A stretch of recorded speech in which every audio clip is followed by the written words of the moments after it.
Frustrated by repeated failure in carrying out large-scale terror attacks, Pakistan-backed terror groups are now adopting new tactics to unleash chaos and violence in the region.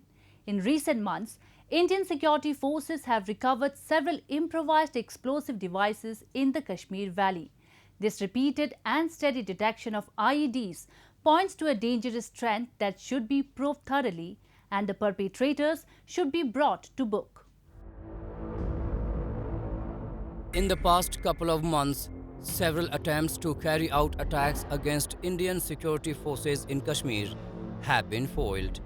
The credit for these foiled attacks goes to the alerted security grid, and it also points to a flourishing human intelligence network that is primarily responsible for such detections. However, in many of these attempts, security forces have recovered improvised explosive devices, which are a sign of something dangerous brewing in the dark underbelly of the valley. The latest discovery was made in the Tral area of South Kashmir's Pulwama district, where a major tragedy was averted after security forces detected and defused an IED, which was weighing about 6 kilograms. These incidents have forced the security agencies to work out a strategy to deal with IED blasts, as using these devices to target security forces is a low-cost affair for the militant organizations. Some of the people were trained by Pakistan ISI and infiltrated to this side.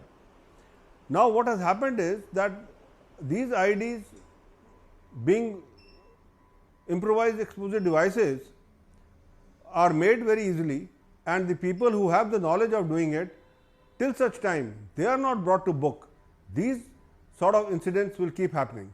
Therefore, it is very essential to track down all these overground and underground workers in the Kashmir Valley, so that all these threats of IEDs and others can be eliminated. The militants in Kashmir change their modus operandi every year. In 2020, they were attacking Naka parties, and this year they are relying more on IED attacks. The militant handlers across the border are desperate to boost the morale of their cadres, and IED attacks have been the strategies to inflict more casualties on security forces and create news. Therefore, various videos providing instructions and introduction of such devices are being dubbed in Kashmiri language.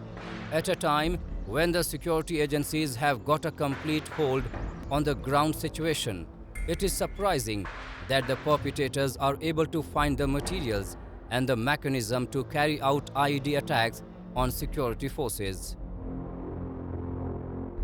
Making an IED is not very difficult. It can be made from very common materials which are found even in a household. That could be sugar, that could be other materials, a watch.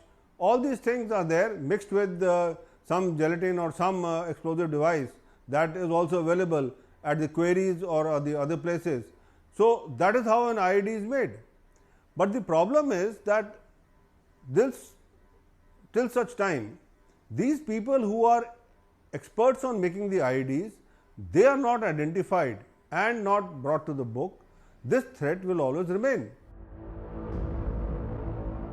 Because they are improvised, IEDs can come in many forms. Sticky bombs are one of them. These are small IEDs and quite powerful.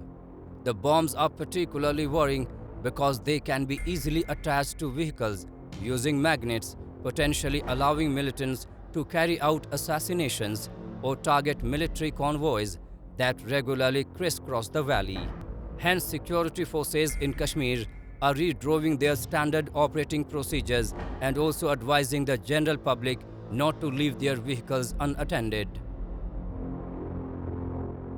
Sticky bombs that were discovered which were dropped by a drone in Jammu and Kashmir area is quite worrisome, because in Afghanistan the Taliban has been using these to carry out attacks which are on various installations by sticking these into the cars and into the other vehicles, or even just the cars that are parked on the roadside.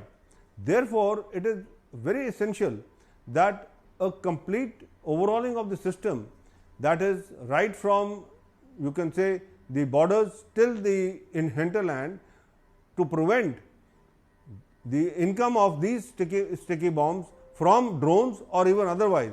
Because once these are in the hands of the militants in Kashmir Valley, it will become very difficult for the security forces to really find out and really counter them. The region of Kashmir has seen a consistent flow of weapons and technology from Pakistan. The illegal flow of technology to the militants has given them an advantage. It is thus important for the state forces to compete with the militants' means and ease of technological procurement. It is only with this technological advantage that Indian security forces would be able to further deter the ongoing infiltration, weapon supply, and youth radicalization in Kashmir, and therefore contribute to lasting peace in the region.